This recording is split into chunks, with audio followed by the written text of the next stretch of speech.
안녕하세요. 화학자 장웅재입니다. 직접 찾아보기 귀찮은 분들을 위한 2023년 6월 하반기 화학 뉴스 시작하겠습니다. 첫 소식은 지구 최초의 당이 무엇이었을지 유력한 가능성이 등장했습니다. 흔히 당이라 하면 설탕을 떠올리기 쉽지만 이당류인 설탕보다는 포도당이나 갈락토스 등 단당류인 당 분자들의 종류가 훨씬 많습니다. 당이 중요한 이유는 단순히 달콤하다거나 에너지원으로 사용되기 때문이 아닙니다. 지구 생명체의 가장 중요한 요소 중 하나인 유전물질 DNA나 RNA를 구성하는 세 가지 요소 중 하나가 당이기 때문입니다. 인산과 당, 그리고 염기라는 구조를 통해 우리가 아는 이중나선이나 상보적 결합 등을 형성합니다. DNA는 디옥시리보스라는 당 분자가, RNA는 리보스라는 당 분자가 사용됩니다. 핵산과 아미노산 등 생분자의 기원이 무엇일지에 대해서 꾸준히 연구되고 있었으며 아미노산의 경우 우리에게는 독극물로만 여겨지는 시아나수소가 핵심 물질일 것으로 여겨지며 당에 대해서는 시아나수소냐, 포름알데히드냐 여러 가설 등이 있었습니다. 특히 유력했던 것은 포름알데히드와 관련된 반응에서 당이 시작되었을 것이다 라는 이론이었지만 초기 지구의 고에너지 조건에서 포름알데하이드의 높은 반응성은 통제되지 않은 부반응과 많은 부산물을 만들어 제대로 이루어지지 않았을 것이기에 설득력이 부족했습니다. 최초의 당 분자 형성에 대한 최근의 새로운 이론은 글라이옥실레이트의 반응으로 이루어진 글라이옥실로스 반응입니다. 이를 통하면 포름알데하이드 없이도 당 분자들이 만들어질 수 있습니다. 여러 단계의 반응을 통해 당 분자가 실제로 형성될 수 있으며 지금은 초기 지구 환경을 모사해 글라이옥실레이트로부터 당 분자가 만들어질지 검증 중에 있습니다. 지구의 분자 기원을 찾아냄과 동시에 글라이옥실레이트는 구조에서 보이듯 이산화탄소를 소모해 유용한 물질을 만드는 반응이기 때문에 현재 시점에서 가치가 매우 높은 물질입니다. 지구의 시작이 우리의 새로운 미래가 될지도 모르겠습니다. 인체에서 신기하지 않은 부분은 없지만 그 중에서도 리보솜은 유독 특별합니다.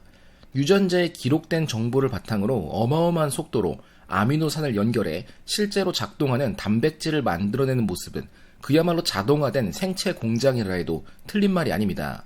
이 위대한 공장을 개조해 생체 효소가 아닌 새로운 분자들을 만들어내고자 하는 꿈에 도전하는 화학자들이 드디어 첫 성공을 거두기 시작했습니다. 연구진은 아미노산을 옮겨와 유전 정보에 맞게 배송하는 tRNA 합성 효소의 한 계열이 4개의 다른 비알파 아미노산으로 tRNA를 활용할 수 있음을 발견했습니다. 분명 일반적인 아미노산과는 구조적으로 다른 단량체를 tRNA로 적재하는 효소를 확인한 것입니다. 확인된 단량체 중 하나는 폴리케타이드 유사 분자를 조립하는데 사용할 수 있는 전구체였습니다. 과학자들은 이제껏 폴리케타이드 합성 모듈을 재설계하기 위해 수십 년 동안 노력해왔는데 이번에 첫 발견이 이루어진 셈입니다. 또한 다른 연구진은 같은 시기에 정상 알파 아미노산을 결합하는 대장균 리보솜의 구조를 냉동 전자 현미경 관찰을 통해 보고했습니다. 컴퓨터 시뮬레이션을 활용해 단백질 결합을 모델링했으며 어떤 비천연 단량체가 리보솜의 촉매 중심인 PTC에서 반응하고 그렇지 않은지 이해하는데 도움이 되는 메타 역학 시뮬레이션을 실행하기 위한 시작점으로 크라이오 EM 구조를 사용했습니다. 이 모든 과정의 최종적인 목표는 생체 분자인 리보솜을 개량해 유용한 고분자 물질을 합성할 수 있는 완전히 새로운 가능성을 찾아내는 것입니다.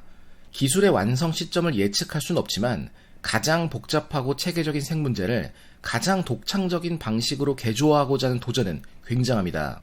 세 번째 소식은 제가 최근 연구하는 분야에서 새로운 월드 레코드가 나왔다는 것입니다. 액체 금속을 활용해 17개 원소가 고르게 뒤섞인 고엔트로피 나노 입자를 합성하는 방법이 개발되었습니다. 엔트로피는 흔히 가장 간단한 묘사로 무질서도라 표현됩니다. 무질서하게 뒤섞여 있다면 고엔트로피, 반대로 구분되거나 분리되고 정돈된 형태에서는 저엔트로피라 표현할 수 있습니다. 나노 입자를 구성하는 원소의 종류는 단순히 집어넣는다고 들어가지 않습니다. 이 때문에 5종 이상의 원소가 함유되어 완전히 고르게 뒤섞인 물질을 고엔트로피 나노 입자로 정의해왔습니다. 고엔트로피 나노 입자를 연구하는 이유는 뒤섞인 여러 종의 원소로 인해 예상치 못한 장점들이 나타나기 때문입니다. 예를 들어 물을 분해해 청정 에너지인 수소를 얻기 위해서는 백금 촉매가 흔히 사용됩니다. 하지만 백금은 매우 고가의 귀금속입니다.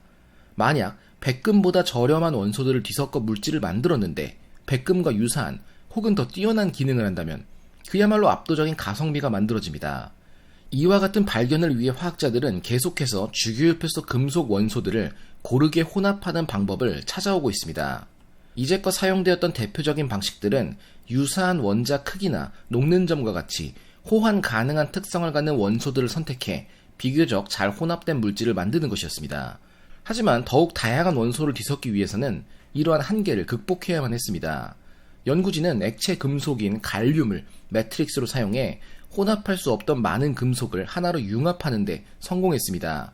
갈륨, 철, 니켈, 구리, 아연, 스칸듐, 바나듐, 망가니즈, 마그네슘, 지르코늄, 백금, 로듐, 루테늄, 이리듐, 하프늄, 몰리브데넘과 나이오듐의 17가지 원소의 균일한 분포가 이루어진 고엔트로피 합금이 최초로 탄생했습니다. 이 원소들의 녹는 점은 303켈빈에서 3686켈빈의 범위인 만큼 이제는 녹는 점과 상관없이 무엇이든 뒤섞을 수 있습니다. 새로운 고엔트로피 나노 촉매들은 공기 중 이산화탄소의 고정이나 수소 생성과 같은 다양한 에너지 및 환경 관련 화학 분야의 해결책이 될 수 있습니다. 마지막 소식으로는 약한 결합으로 강해지는 고분자의 원리가 만들어졌습니다. 폴리아크릴레이트 탄성체는 매우 유용한 고분자의 한 유형입니다. 하지만 유기분자들의 연결인 만큼 사용하다 찢어지는 일이 발생하는 것도 흔합니다. 고무와 같은 탄성 고분자들은 타이어를 비롯한 자동차 부품의 핵심이며 3D 프린팅을 위한 잉크로도 사용됩니다. 연구진은 일부 고분자 블록들을 결합하기 위해 더 약한 종류의 가교제를 뒤섞는 과정을 통해 찢어짐에 대한 저항성을 최대 10배까지 향상시켰습니다. 흔히 사용하던 고무 타이어가 물리적 성질은 그대로 유지한 채 10배 더 찢어지지 않는 질긴 성질이 추가되었다 생각하면 타이어 수명과 교체 비용, 심지어 분해돼서 흩날리는 폐타이어 미세 플라스틱의 저감에 엄청난 영향이 생겨나게 됩니다. 일반적인 생각으로는 강한 재료들을 뒤섞어야 강해질 것 같지만 이번 발견에서는 오히려 약한 연결 분자를 넣으니 압도적으로 강해진다는 것이 확인된 셈입니다. 핵심적인 원리는 약한 결합이 최종 가닥 자체의 일부가 되는 것이 아니라 재료 전체에 걸쳐서 강한 가닥들 사이의 접합부로 무작위 분포되기 때문으로 해석됩니다.